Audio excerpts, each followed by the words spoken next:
उत्पत्ति एकादशी का व्रत हेमंत ऋतु में मार्गशीर्ष मास के कृष्ण पक्ष को करना चाहिए। इसकी कथा इस प्रकार है। युधिष्ठिर ने भगवान श्री कृष्ण से पूछा, भगवान पूर्णिमई एकादशी तिथि कैसे उत्पन्न हुई? इस संसार में वह क्यों पवित्र मानी गई और देवताओं को कैसे प्रिय हुई? श्री भगवान बोले, कुंती नंदन, प्राचीन समय की बात है। सतयुग में मुर नामक दानव रहता था। वह बड़ा ही अद्भुत, अत्यंत रौद्र तथा संपूर्ण देवताओं के लिए भयंकर था।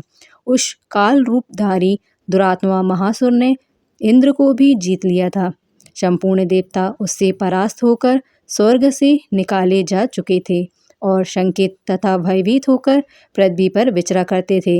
एक दिन सब देवता महादेव जी के पास गए। वहां इंद्र ने भगवान शिव के आगे सारा हाल कह सुनाया। इंद्र बोले, महेश्वर, ये देवता स्वर्गलोक से निकाले जाने के बाद पृथ्वी पर विचर रहे हैं। मनुष्यों के बीच रहना इन्हें शोभा नहीं देता। देव, कोई उपाय बतलाइए, देवता किसका सहारा लें? महादेव जी ने कहा, देवराज, जहाँ सबको शरण देने वाले, सबकी रक्षा में तत्पर रहने वाले जगत के स्वामी भगवान गरुड़ध्वज विराजमान हैं, वहाँ जाओ, वे तुम लोगों की रक्षा करेंगे।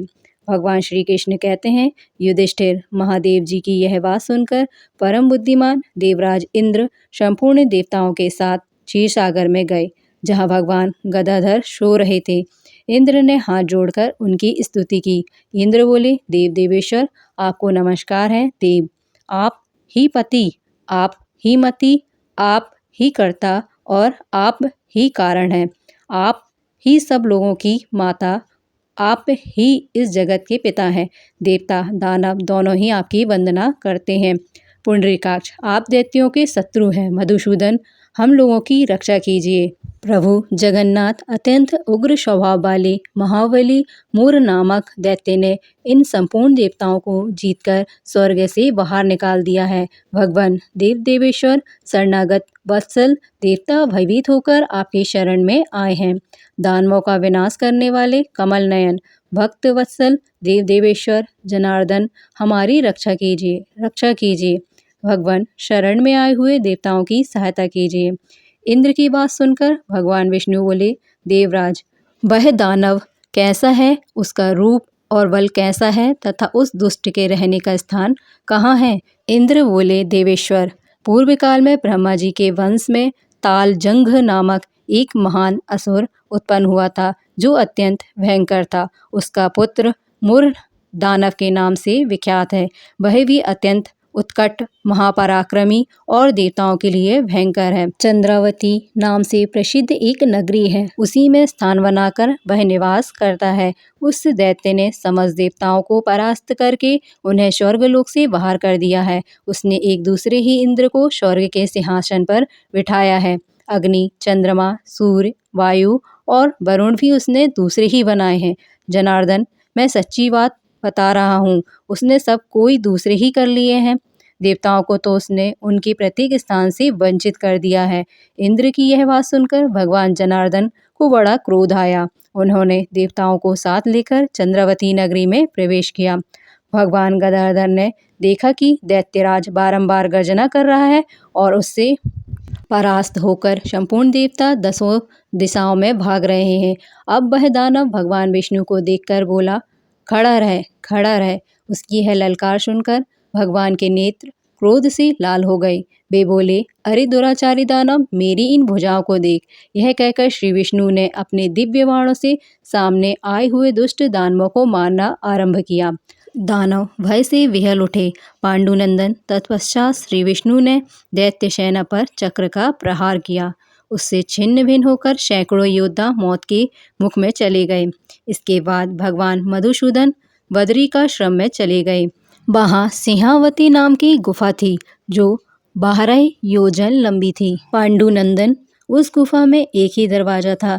भगवान विष्णु उसी में सो गए। वह दानव मुर भगवान को मार डालने के उद्देश्य से उनके पीछे पीछे तो लगा ही था, अतः उसने भी उसी गुफा में प्रवेश किया।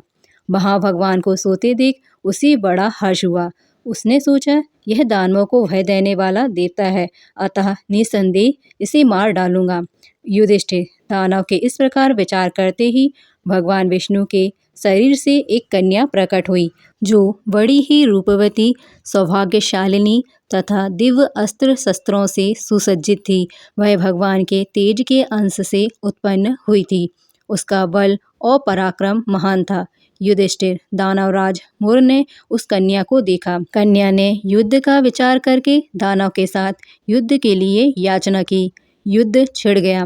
कन्या सब प्रकार की युद्ध कला में निपुण थी। वह मुर नामक महान असुर उसके हुंकार मात्र से राख का ढेर हो गया।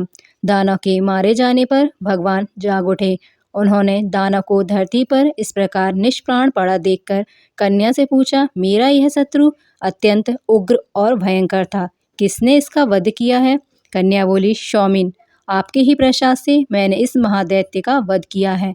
श्री भगवान ने कहा, कल्याणी, तुम्हारे इस कर्म से तीनों लोकों के मुनि और देवता आनंदित हुए हैं, अतः तुम्हारे मन में जैसी इच्छा है उसके अनुसार मुझसे कोई वर मांग लो। देव दुर्लभ होने पर भी वह वर मैं तुम्हें दूंगा, इसमें तनिक भी संदेह नहीं है। वह कन्या साक्षात एकादशी ही थी। उसने कहा, प्रभु, यदि आप प्रसन्न हैं तो मैं आपकी कृपा से सब तीर्थों में प्रधान, समस्त विघ्नों का नाश करने वाली तथा सब प्रकार की सिद्धि देने वाली देवी हूँ। जनार्दन, जो लोग आप में भक्ति रखते हुए मेरे दिन को उपवास करेंगे उन्हें सब प्रकार की सिद्धि प्राप्त हो। माधव, जो लोग उपवास, नक्त भोजन अथवा एक भुक्त करके मेरे व्रत का पालन करें उन्हें आप धन, धर्म और मोक्ष प्रदान कीजिए। श्री विष्णु जी बोले, कल्याणी, तुम जो कुछ कहती हो वह सब पूर्ण होगा। भगवान श्री कृष्ण कहते हैं, युधिष्ठिर, ऐसा वर पाकर महाव्रता एकादशी बहुत प्रसन्न हुई। दोनों पक्षों की एकादशी समान रूप से कल्याण करने वाली है। इसमें शुक्ल और कृष्ण का भेद नहीं करना चाहिए। यदि उदय काल में थोड़ी सी एकादशी, मध्य में पूरी द्वादशी और अंत में किंचित त्रयोदशी हो तो वह त्रिस्पर्शा एकादशी कहलाती है। वह भगवान को बहुत ही प्रिय है। यदि एक त्रिस्पर्शा एकादशी को उपवास कर लिया जाए तो 1000 एकादशी व्रतों का फल प्राप्त होता है तथा इसी प्रकार द्वादशी में पारण करने पर 1000 गुना फल माना गया है। जो मनुष्य एकादशी को उपवास करता है वह वैकुंठ धाम में जाता है, जहाँ साक्षात भगवान गरुड़ ध्वज विराजमान रहते हैं।